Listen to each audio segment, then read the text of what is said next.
This is your FBI.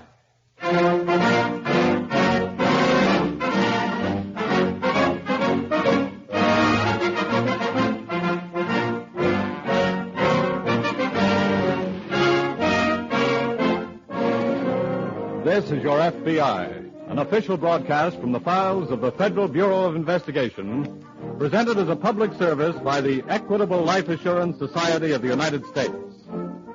To your FBI, you look for national security, and to the Equitable Society for financial security. These two great institutions are dedicated to the protection of you, your home, and your country.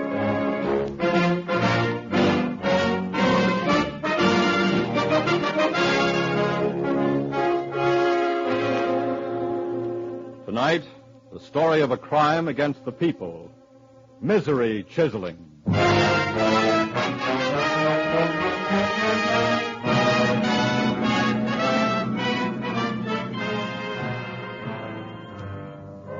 Crawling on one of the lower rungs of the criminal scale is the breed known as the misery chiseler. Defined in dignified terms, he is one who preys on the misfortunes of another for profit. In language more becoming him, he is a parasite who exists on human sorrow, heartache, and misery.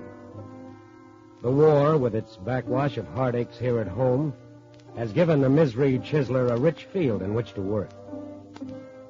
Through the cooperation of the victims, however, the FBI has already bagged scores of these despicable criminals and is continuously warring against them. But a misery chiseler is not too easily caught, because he has robbed his victim and disappeared before the victim realizes or even suspects that he or she has been robbed. The story of tonight's case begins in San Francisco, in the modest little home of Mrs. Henry Miller, a widow, whose son was reported missing in action some time ago. But just now, from a man introducing himself as Colonel Addison Bramley of British Army Intelligence, Mrs. Miller has heard good news. You don't know how I've prayed, Colonel Bramley, that this might be true. I understand. That my son was alive, even though a prisoner of the Japanese. Yes, it is much better to know that than nothing at all. I know. Well, I fear, madam, I must be dashing along now. Oh, must you leave right away, Colonel Bramley? Yes, I must. I have so little time, sorry to say. Oh. I'm en route to Washington on a special mission in connection with the work of the underground in Indochina, you see. Oh, of course. Well, you'll never know how deeply grateful I am to you. Not at all, madam. One is never too busy to perform an errand of mercy.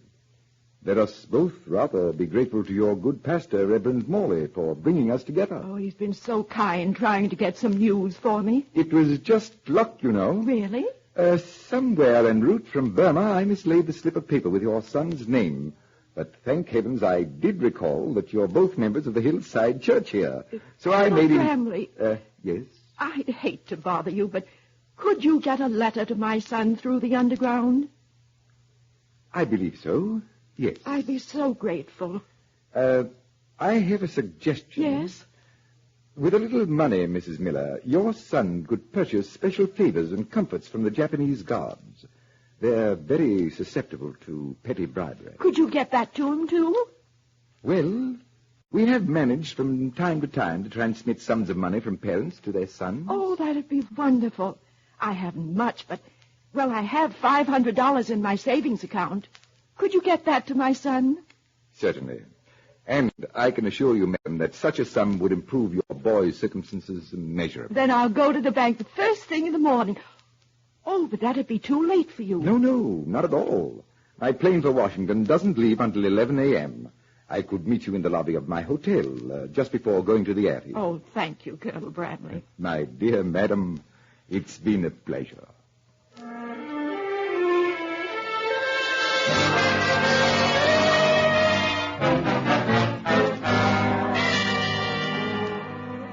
You can understand Mrs. Miller's readiness to give this perfect stranger $500. Outweighing her normal caution was her anxiety for his son.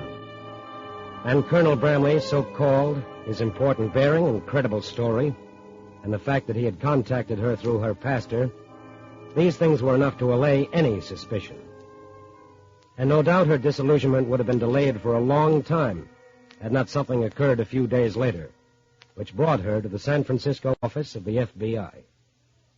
And what caused you to suspect this Colonel Bramley, Mrs. Miller? This message, Mr. Hartley, from the War Department. Oh, I see. There had been a mistake. My son was not missing. He was wounded, and they're sending him home. That's fine. I'll not tell him anything about it, of course. But we're mighty glad that you told us. A neighbor of mine said that I should. You've done exactly right. These things are embarrassing to the victims, I know. But unless they report the cases, we don't know that they exist. I only hope I haven't come too late. You've given us an excellent description of the man, and we'll go to work at once. Do you have to say anything to my pastor? He'd feel so badly about it.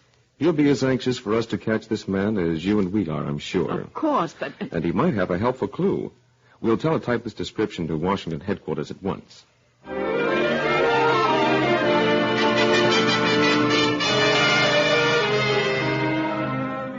During the next few hours, every hotel, every airline, railroad, and bus ticket office in San Francisco was checked by FBI agents. But no trace of any Colonel Bramley or anyone fitting Mrs. Miller's general description of him. Later that evening, a teletype message is coming into the FBI office as Special Agent Hartley enters. What's coming in, John? Answer from Washington. They say, no information on Colonel Bramley or anyone fitting general description in personal files. Tried to get fingerprints. Well, I did just that, and I got them. You did? Where? I think our Colonel Bramley made a mistake calling on Mrs. Miller's pastor. What do you mean? The pastor had Bramley sign his guest book. Oh?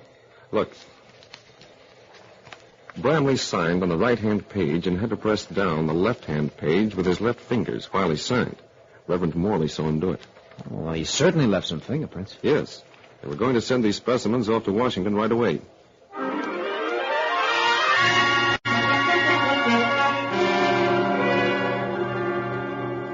Ironically enough, while his fingerprints and handwriting are speeding across the continent, Colonel Bramley, a few hundred miles away in Salt Lake City, is just complimenting his young hostess on an excellent dinner. On this occasion, however, he has demoted himself to a Major Romney Richards. My dear madam, that was a most delightful meal. Well, it was very simple, really, Major Richards. Oh, come now. I haven't dined so well in quite a spell. A bit of a rhyme, what? And pure flattery. And you know it. Oh, nonsense. I'm quite shamelessly a philogastric, an ardent Epicurean, and I declare I envy your good husband such an excellent cook. Well, Major, this was all too little in return for what you're going to do for him. I must repeat, nonsense. I don't know how I can ever thank you enough for either of us. Just thank your good pastor, my dear, for bringing us together. And you may rest assured that through my agents in Russia, working with the Manchurian underground, the money will reach and bring relief to your dear husband.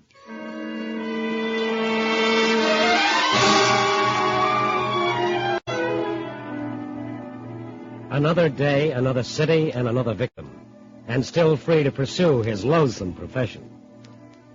But in San Francisco, he had left a trace, and in both cities, he had left a pattern of operation. Therefore, although unaware of it, his race against time had begun. For the moment, the advantage was his because the FBI had not yet established his identity.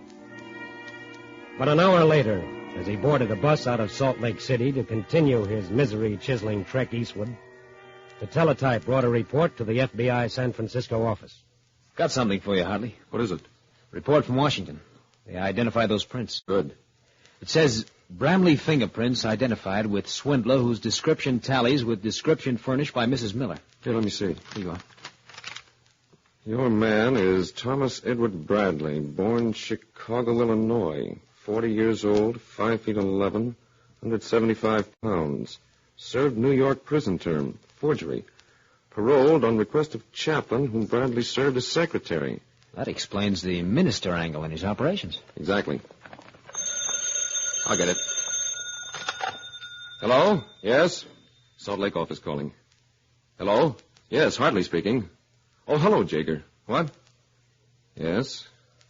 Yes. That's enough for me. Teletype your report to Washington. Goodbye. What's up? Mr. Bradley put a job in Salt Lake City last night. I'm going there in the next plane.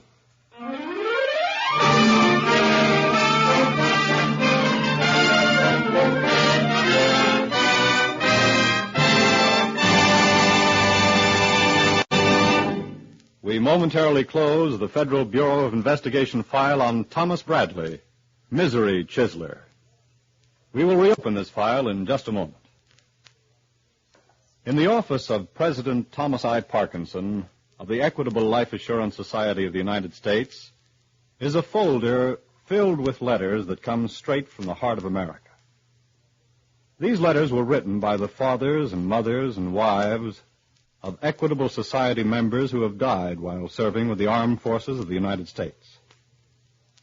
Since the Equitable is truly a society in which all policyholders belong to one big family, we would like to share the inspiration of these letters with all our members.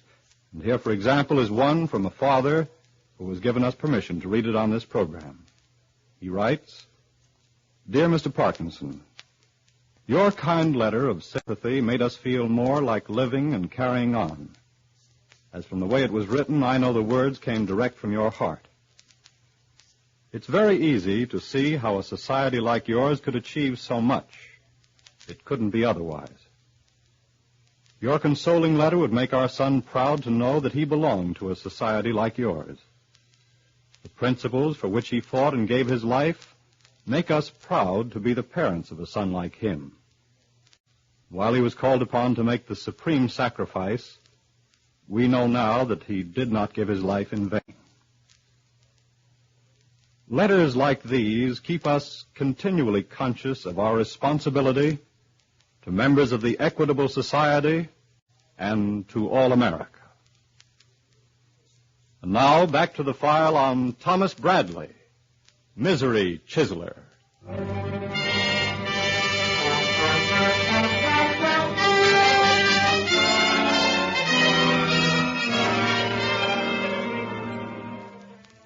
Unfortunately, a misery chiseler nearly always leaves a large number of victims in his wake. But the more promptly the victims report their cases, the shorter becomes the criminal's trail. Mrs. Miller in San Francisco did not report her case for 3 days, although she was not to blame for that. But this gave the criminal, Thomas Edward Bradley, a 3-day start. The FBI lost another day establishing his identity. And a 4-day start in an area as broad as America is quite a handicap in pursuing a criminal who must keep on the move. The FBI now had Bradley's description and his pattern of operation, and all FBI field offices throughout the country had been alerted. His race against the FBI and time had begun in earnest, and already he had lost ground. The report of the fresh case in Salt Lake City had cut Bradley's lead from 4 days to 36 hours. At this moment, Special Agent Hartley, bent on picking up Bradley's trail, has landed in a passenger plane on Salt Lake City's airport. Hartley. Oh, hello, Jager. Not much use in you stopping off here. What's the story? When Washington alerted us this afternoon, we contacted all ministers. Yes? One of them reported a Major Richards. He had sent him to a Mrs. Warner. Her story is in this report here. What about Bradley? We checked, and he left on a bus at 9:30 last night for Denver. He's loose in Denver by now, I guess. Yes, we got the information too late to have him picked up at the Denver terminal. But the Denver office is working in the case. Yes. All ministers there alerted? Yes, and all railroad and bus offices are being watched. Good. Thanks, Jager. I'm heading for Denver.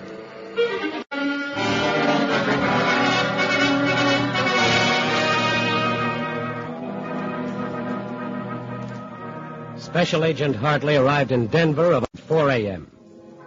The FBI agents there had uncovered no trace of Bradley.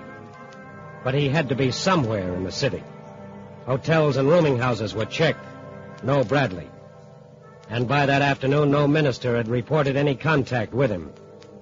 But Bradley was at work that afternoon, just the same. What a glorious drive this is, Mrs. Curtis. I never tire of it, Colonel Ashley. I dare say you couldn't. If it weren't for this beastly war and the work I must do, I should love to tarry in the midst of this scenic splendor for a season myself.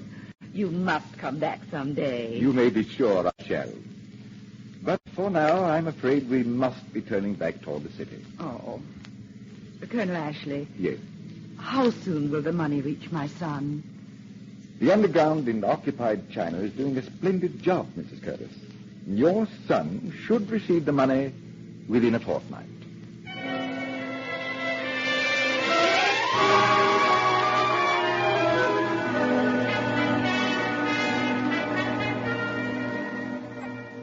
The criminal who lives by his wits is smart enough to alter his pattern of operation occasionally.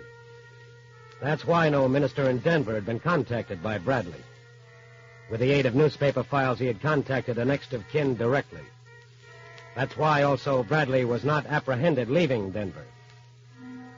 It was 2 days later when the FBI uncovered the fact that Bradley had boarded an eastbound bus 2 stations out of Denver and had reached his destination by now, Cleveland. But 5 hours later, by plane, Special Agent Hartley arrived in Cleveland, too. It is shortly afternoon, and Hartley is just entering the FBI office. Hello, Phil. Oh, come in, Hartley. We've been expecting you. What's been happening? The town's pretty well covered, but no lead on Bradley yet. You read his report? Yes. I hope he goes back to the minister in here. The ministers have all been alerted, but no report from any yet. How about the newspaper list of next of kin for the boys missing in action? 3 men are working on it, but Bradley may go to work before all next of kin are alerted. Yes. You figure he worked that way in Denver? Well, he didn't contact any ministers, and the newspaper files are open to anybody. So Bradley went down the lists of missing in action, picked out a victim, and went to work. I'm sure of it. Well, we've covered everything. We'll just have to wait for developments. Yes, but I sure hope they develop, and fast.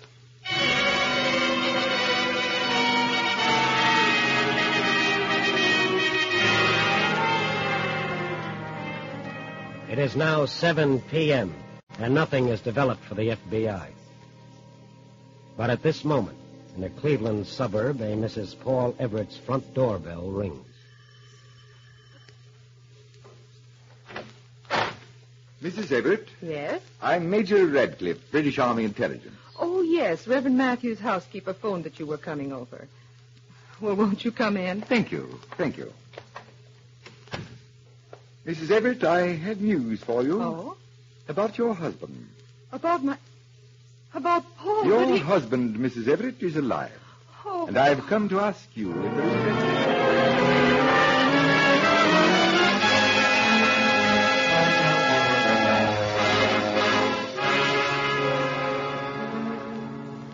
Reverend Matthews' housekeeper sent Bradley to Mrs. Everett's house. But why wasn't the FBI notified? While Bradley goes to work on his prospective victim, the minutes, the hours drag by in the FBI office. Well, Phil, it doesn't look like things are going to develop. No. If Bradley is going into action here, we should have heard by now. I know. I'll get it. Robert speaking. This is Reverend Matthews. Yes, Reverend? I was out all afternoon and neglected to tell my housekeeper about your warning. Yes. I have just returned, and she tells me she directed a Major Radcliffe to Mrs. Paul Everett's house. Yes. He's probably still there. What's the address? 1625 Lenway Boulevard. Lenway Boulevard. Thank you very much, Reverend. One of the ministers, Phil? Yes. Here's a name and address. Mrs. Paul Everett. I think Bradley's there. Good. I'll get a cab. You phone the woman and tell her to hold Bradley. Right.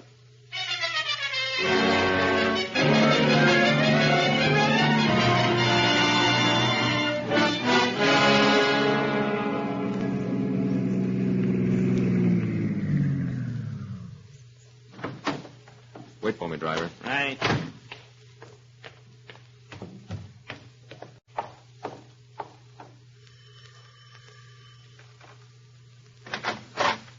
How do you do?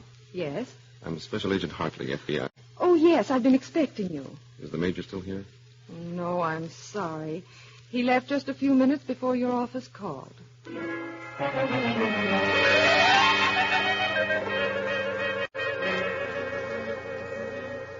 Another miss, but this time by a margin of only a few minutes. This meant Bradley was still in Cleveland. If he tried to register at a hotel or a trenchant rooming house, clerks were keeping a sharp lookout for a man of his description with a British accent. If he tried to leave the city, Airline, bus, and railroad ticket offices were alerted by the FBI, all waiting for Bradley to make a move. 4 hours passed and no report. Then Special Agent Hartley began a personal round of travel offices. It was 1 a.m. when he reached an airline ticket office. He scanned the brief list of passengers, booked on the flights, then questioned the girl on duty. Dr. Philip Gibson. Remember him? Yes, he said he was a surgeon here. I've looked in the telephone directory, and there's no Dr. Philip Gibson listed. There's not? No. How old a man was he? Oh, around 40. British accent? I don't remember. Notice anything in particular about him? Well, no, but he did make a mistake. He asked for space to Newark, New Jersey, and we don't stop there anymore. Newark, eh? Yes. I gave him space to New York and told him how to take the tube to Newark. When did his flight leave? Oh, it's reached New York by now. Yeah, use your phone. Why, yes, of course. Thanks. Would you book me on the next flight to New York, miss? Yes, sir. That will be about an hour from now. Hello? Phil? Hartley. Contact the Newark office right away to set the stage for Bradley and have them alert ministers and all next of kin. I'm on the next plane to New York.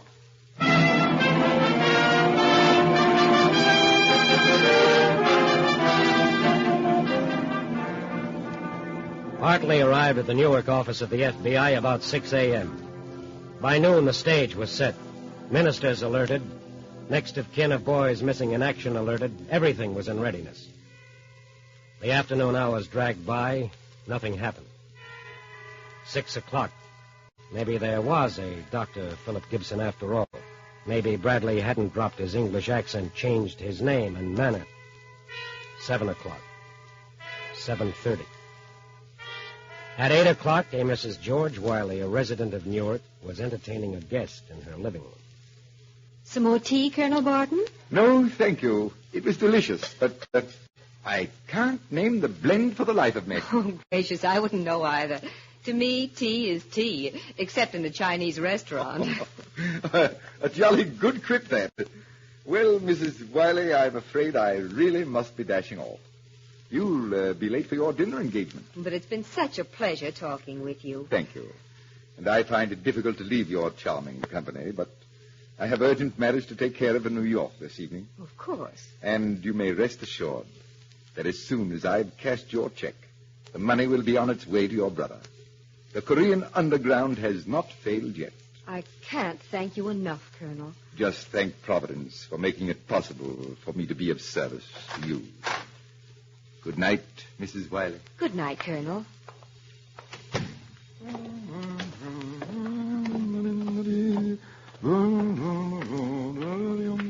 Oh, just a minute, please.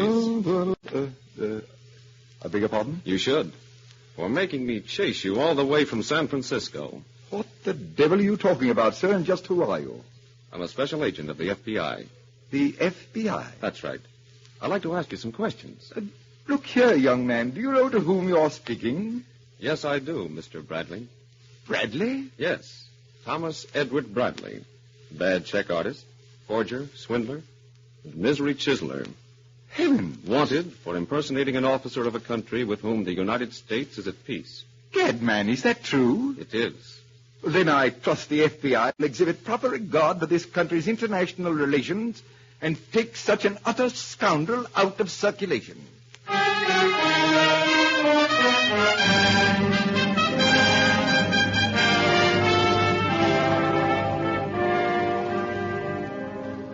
And so, thanks to the cooperation of the citizens on whom he preyed, the FBI was able to chalk up another victory in its war on the misery chiselers.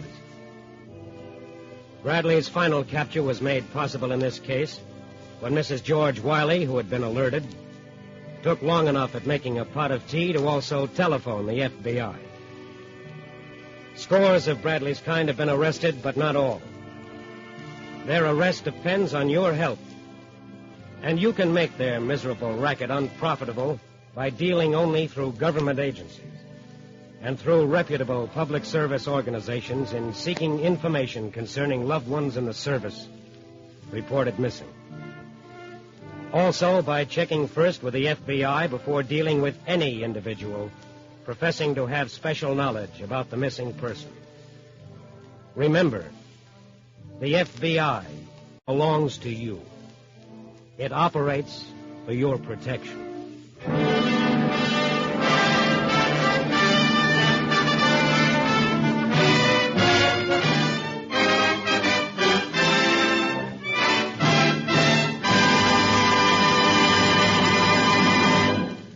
You'll hear about the disposition of this case in just a minute. Do you know what would happen if every single piece of farm machinery in America wore out tomorrow? Well, among other things, it would mean that war production would come to a dead stop. People now living in cities would have to hurry back to the farms. Actually, to get in the wheat crop alone without the aid of mechanical equipment would require the services of every able-bodied person in America, plus millions of foreign workers. So will you join the Equitable Society in a salute to an indispensable industry, a salute to the men and women who manufacture and the dealers who service farm equipment, who have built the huge backlog of tractors, binders, and combines that have sowed and harvested our record wartime crops?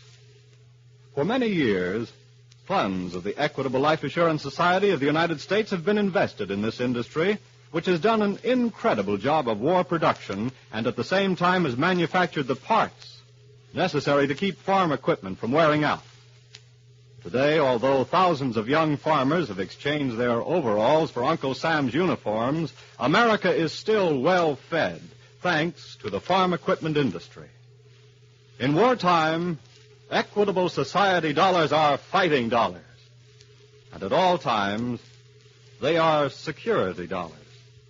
For you, your home, and your country.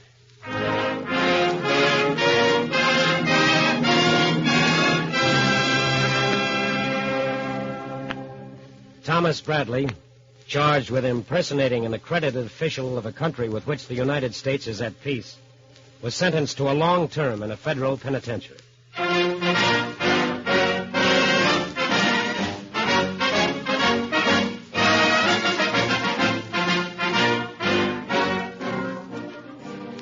The incidents used in tonight's broadcast are taken from the files of the Federal Bureau of Investigation.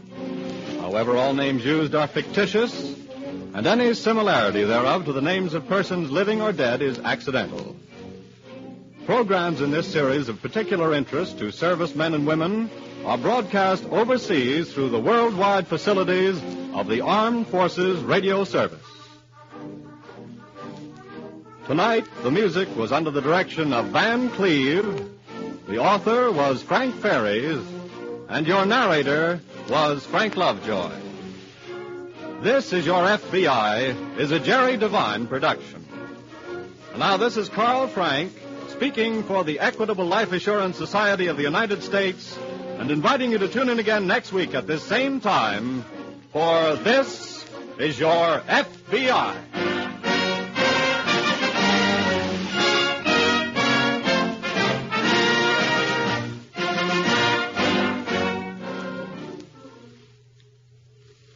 August 1st is Air Force Day, a day for air-minded America to look backward at her achievements on the battleground of the sky and forward to the promise of peace, the shadow of her wings over the world forecasts.